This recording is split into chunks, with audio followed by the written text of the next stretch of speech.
Hi, my name is Adriana Cody, and with my partners Lauren Finkel and Jacob Matthews, we will be looking at homesickness in college students and why it's such a problem. I'll be doing parts 1 and 2.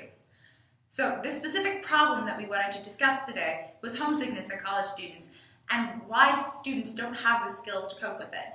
First and foremost, we need to discuss what it is. According to a 2007 clinical report by the American Academy of Pediatrics labeled Preventing and Treating Homesickness, homesickness is defined as distress and functional impairment caused by an actual or anticipated separation from home and attachment objects. It's also classified as causing mild anxiety and depression of mood in the long run, with its biggest symptom being reoccurring thoughts of home. Basically, it's a form of separation anxiety that we experience at an older age, and it's all about attachment and change. Almost everyone is susceptible to some form of homesickness, since most of us leave home at some point in time. And the harmful effects of homesickness can occur when you have change.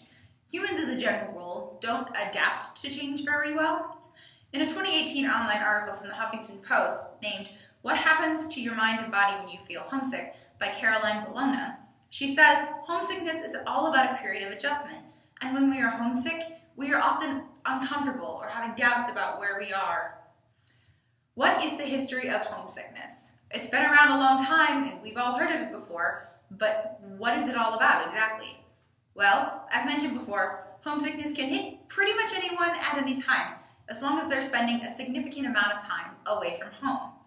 The American Academy of Pediatrics, as cited earlier, claims that homesickness is a significant source of distress, especially for children going away to summer camps, boarding schools, or spending time in the hospital. However, the most well-known and largest population that experiences homesickness would be freshman college students.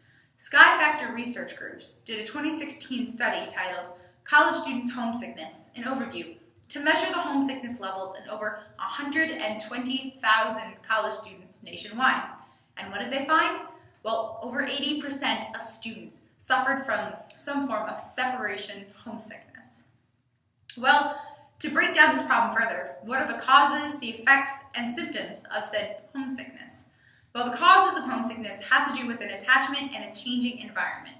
Bologna mentions in her article that when people experience homesickness, they're generally trying to adapt to their new environment, and they're wanting some form of stability in their life that they don't feel that they have. Homesickness generally manifests itself in 2 categories. There are those with anxiety-related symptoms and those with depression-related symptoms.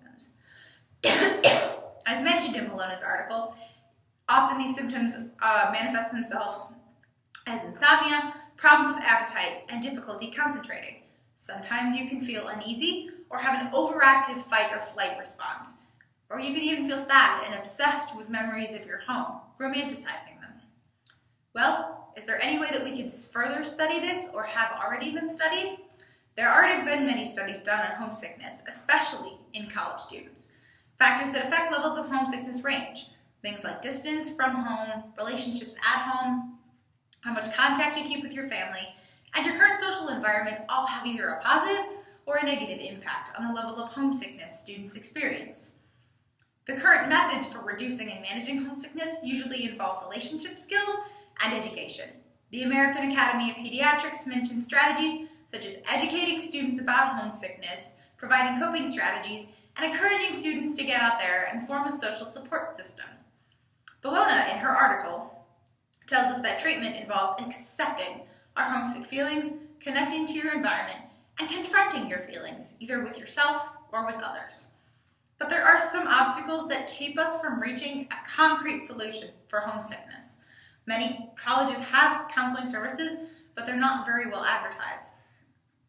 Students also often going to college is their first time away from home, so they don't have any prior basis of knowledge about homesickness or what their coping strategies could be. And for many students, the idea of homesickness is weak, and they don't want to be seen as weak or unadult.